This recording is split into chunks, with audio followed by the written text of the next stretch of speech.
I have a confession to make. But first, I want you to make a little confession to me. In the past year, I want you to just raise your hand if you've experienced relatively little stress. Anyone? How about a moderate amount of stress? Who's experienced a lot of stress? Yeah, me too. But that is not my confession. My confession is this: I'm a health psychologist, and my mission is to help people be happier and healthier. But I fear that something I've been teaching for the last 10 years is doing more harm than good, and it has to do with stress. For years, I've been telling people stress makes you sick. It increases the risk of everything from the common cold to cardiovascular disease. Basically, I've turned stress into the enemy. But I've changed my mind about stress, and today, I want to change yours. Let me start with the study that made me rethink my whole approach to stress. This study tracked 30,000 adults in the United States for 8 years, and they started by asking people, how much stress have you experienced in the last year? They also asked, do you believe that stress is harmful for your health? And then they used public death records to find out who died. Okay. Some bad news first. People who experienced a lot of stress in the previous year had a 43% increased risk of dying. But that was only true for the people who also believed that stress is harmful for your health. People who experienced a lot of stress but did not view stress as harmful were no more likely to die. In fact, they had the lowest risk of dying of anyone in the study, including people who had relatively little stress. Now, the researchers estimated that over the 8 years they were tracking deaths, 182,000 Americans died prematurely, not from stress, but from the belief that stress is bad for you. That is over 20,000 deaths a year. Now, if that estimate is correct, that would make believing stress is bad for you the 15th largest cause of death in the United States last year, killing more people than skin cancer, HIV, AIDS, and homicide. You can see why this study freaked me out. Here I've been spending so much energy telling people stress is bad for your health. So this study got me wondering, can changing how you think about stress make you healthier? And here the science says yes. When you change your mind about stress, you can change your body's response to stress. Now, to explain how this works, I want you all to pretend that you are participants in a study designed to stress you out. It's called the social stress test. You come into the laboratory, and you're told you have to give a 5-minute impromptu speech on your personal weaknesses to a panel of expert evaluators sitting right in front of you. And to make sure you feel the pressure, there are bright lights and a camera in your face, kind of like this. And the evaluators have been trained to give you discouraging nonverbal feedback, like this.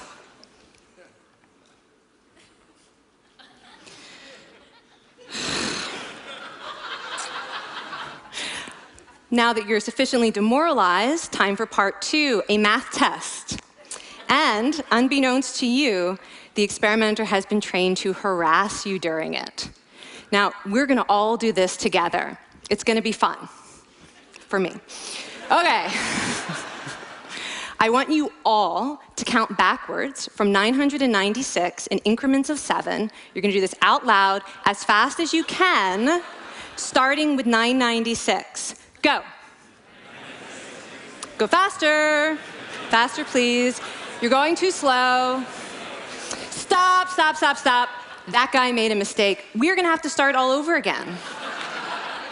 You're not very good at this, are you? Okay, so you get the idea. Now, if you were actually in this study, you'd probably be a little stressed out. Your heart might be pounding, you might be breathing faster, maybe breaking out into a sweat. And normally, we interpret these physical changes as anxiety or signs that we aren't coping very well with the pressure. But what if you viewed them instead as signs that your body was energized, was preparing you to meet this challenge? Now, that is exactly what participants were told in a study conducted at Harvard University. Before they went through the social stress test, they were taught to rethink their stress response as helpful. That pounding heart is preparing you for action. If you're breathing faster, it's no problem. It's getting more oxygen to your brain. And participants who learned to view the stress response as helpful for their performance, well, they were less stressed out, less anxious, more confident. But the most fascinating finding to me was how their physical stress response changed. Now, in a typical stress response, your heart rate goes up and your blood vessels constrict like this. And this is one of the reasons that chronic stress is sometimes associated with cardiovascular disease. It's not really healthy to be in this state all the time. But in the study, when participants viewed their stress response as helpful, their blood vessels stayed relaxed like this. Their heart was still pounding, but this is a much healthier cardiovascular profile. It actually looks a lot like what happens in moments of joy and courage. Over a lifetime of stressful experiences, this one biological change could be the difference between a stress-induced heart attack at age 50 and living well into your 90s. And this is really what the new science of stress reveals, that how you think about stress matters. So my goal as a health psychologist has changed. I no longer want to get rid of your stress. I want to make you better at stress. And we just did a little intervention. If you raised your hand and said you'd had a lot of stress in the last year, we could have saved your life. Because hopefully the next time your heart is pounding from stress, you're going to remember this talk, and you're going to think to yourself, this is my body helping me rise to this challenge. And when you view stress in that way, your body believes you, and your stress response becomes healthier. Now, I said I have over a decade of demonizing stress to redeem myself from. So we are going to do one more intervention. I want to tell you about one of the most underappreciated aspects of the stress response. And the idea is this: stress makes you social. To understand this side of stress, we need to talk about a hormone, oxytocin. And I know oxytocin has already gotten as much hype as a hormone can get. It even has its own cute nickname, the cuddle hormone, because it's released when you hug someone. But this is a very small part of what oxytocin is involved in. Oxytocin is a neurohormone. It fine-tunes your brain's social instincts. It primes you to do things that strengthen close relationships. Oxytocin makes you crave physical contact with your friends and family. It enhances your empathy. It even makes you more willing to help and support the people you care about. Some people have even suggested we should snort oxytocin to become more compassionate and caring. But here's what most people don't understand about oxytocin. It's a stress hormone. Your pituitary gland pumps this stuff out as part of the stress response. It's as much a part of your stress response as the adrenaline that makes your heart pound. And when oxytocin is released in the stress response, it is motivating you to seek support. Your biological stress response is nudging you to tell someone how you feel instead of bottling it up. Your stress response wants to make sure you notice when someone else in your life is struggling so that you can support each other. When life is difficult, your stress response wants you to be surrounded by people who care about you. Okay, so how is knowing this side of stress going to make you healthier? Well, oxytocin doesn't only act on your brain, it also acts on your body. And one of its main roles in your body is to protect your cardiovascular system from the effects of stress. It's a natural anti-inflammatory. It also helps your blood vessels stay relaxed during stress. But my favorite effect on the body is actually on the heart. Your heart has receptors for this hormone. And oxytocin helps heart cells regenerate and heal from any stress-induced damage. This stress hormone strengthens your heart. And the cool thing is that all of these physical benefits of oxytocin are enhanced by social contact and social support. So when you reach out to others under stress, either to seek support or to help someone else, you release more of this hormone, your stress response becomes healthier, and you actually recover faster from stress. I find this amazing that your stress response has a built-in mechanism for stress resilience. And that mechanism is human connection. I want to finish by telling you about one more study. And listen up, because this study could also save a life. This study tracked about 1,000 adults in the United States, and they ranged in age from 34 to 93. And they started the study by asking, how much stress have you experienced in the last year? They also asked, how much time have you spent helping out friends, neighbors, people in your community? And then they used public records for the next 5 years to find out who died. Okay, so the bad news first.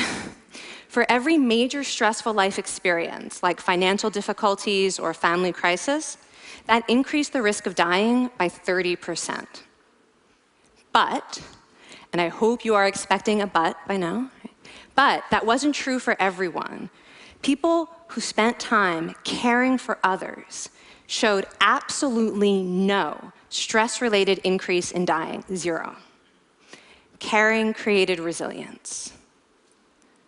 And so we see once again that the harmful effects of stress on your health are not inevitable. How you think and how you act can transform your experience of stress. When you choose to view your stress response as helpful, you create the biology of courage. And when you choose to connect with others under stress, you can create resilience. Now, I wouldn't necessarily ask for more stressful experiences in my life, but this science has given me a whole new appreciation for stress. Stress gives us access to our hearts. The compassionate heart that finds joy and meaning in connecting with others. And yes, your pounding physical heart working so hard to give you strength and energy. And when you choose to view stress in this way, you're not just getting better at stress, you're actually making a pretty profound statement. You're saying that you can trust yourself to handle life's challenges. And you're remembering that you don't have to face them alone. Thank you. Thank you.